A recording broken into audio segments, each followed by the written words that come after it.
Let me tell you about your most powerful yet destructive financial habit. Have you ever given, let's say, a 5-year-old child some money and noticed what is the first thing they do? In most cases, if not all the time, the child will run to the store to buy something. The child will never think about saving or putting half of that money aside so that even tomorrow they can go on and buy something. All they do is they want to run to the shop right now and buy. But when the child doesn't have money or you never give them money, they would never go to the store. They don't even mind, they don't even think about it. But whenever they get the money, they run to the shop.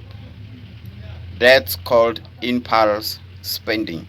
As soon as you get the money, suddenly the urge to spend kicks in. The child will never say, let me, because I was playing, let me take this money and put it aside on my saving box or whatever.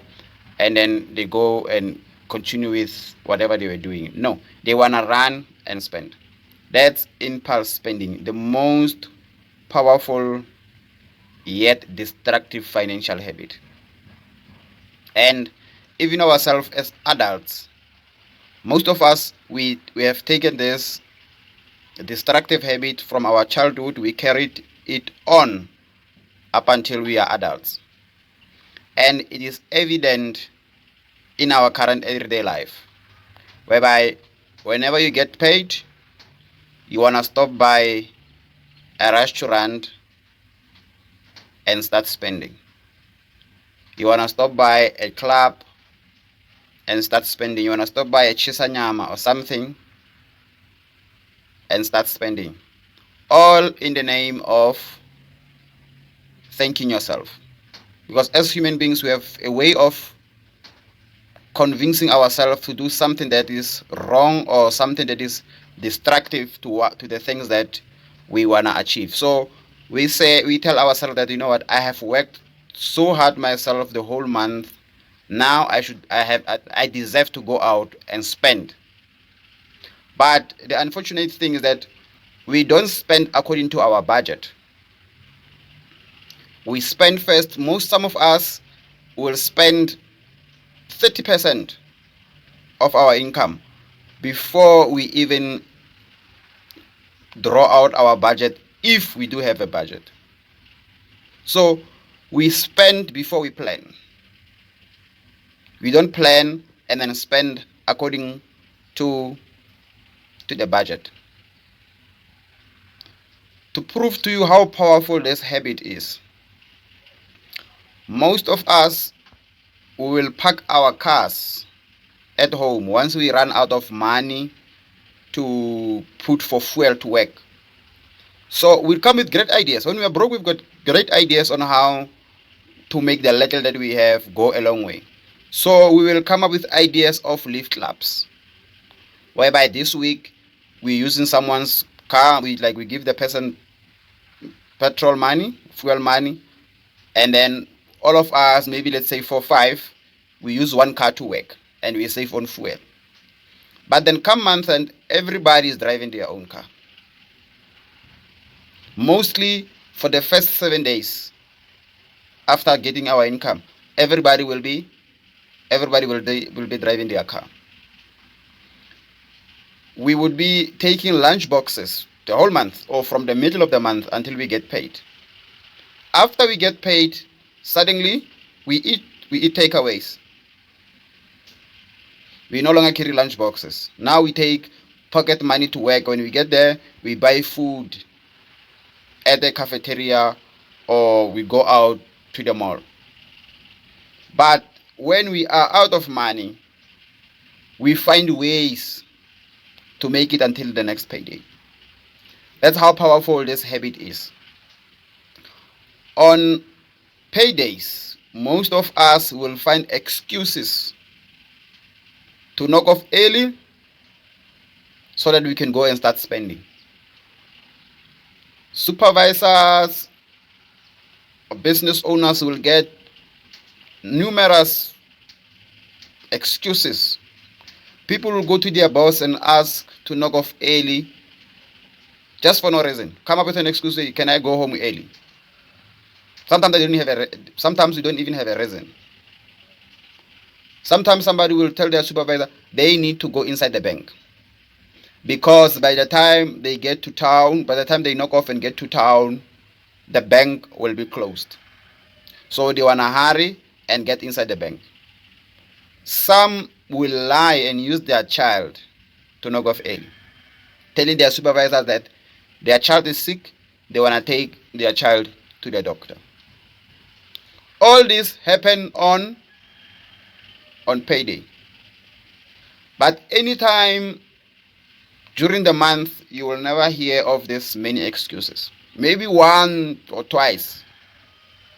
Some of us will call in sick on payday. We will go to the doctor, and once we get to the doctor, we will even ask for 3 days, if not 7 days of sick leave, because now we are paid.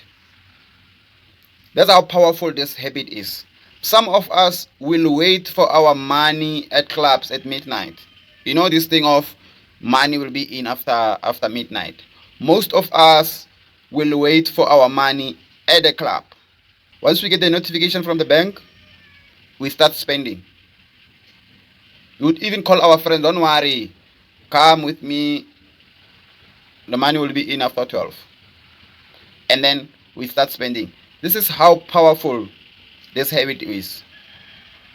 And if you never ever learn to control this habit, you will never have money. Because when you don't have money, you've got great ideas, you've got great plans on how you are going to use money. Like, you see all the areas in your life that you need to improve financially. But as soon as you've got the money, that habit kicks in and takes control. As soon as you are broke again, you are humble now.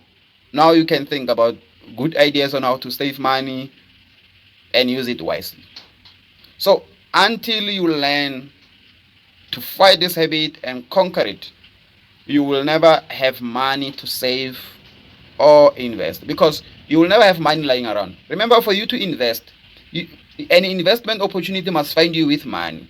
You don't get an investment opportunity and then you want to go look for money. So this means you have to keep some money around so that when an opportunity comes, it finds you ready. An opportunity does not come and then you want to make the opportunity wait while you're going to look for money. It doesn't work like that. That's why most people miss a lot of investment opportunities. You can never save with this habit.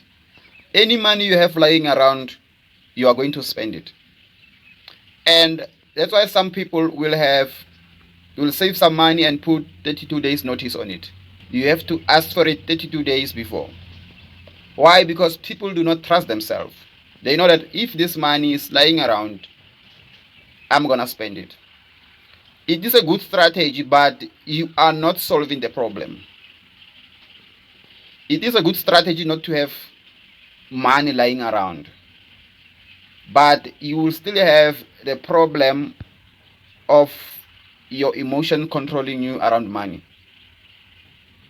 And you will not have money around to invest whenever an opportunity to invest arises. You always have to wait for month end, or you always have to wait for your 32 days notice.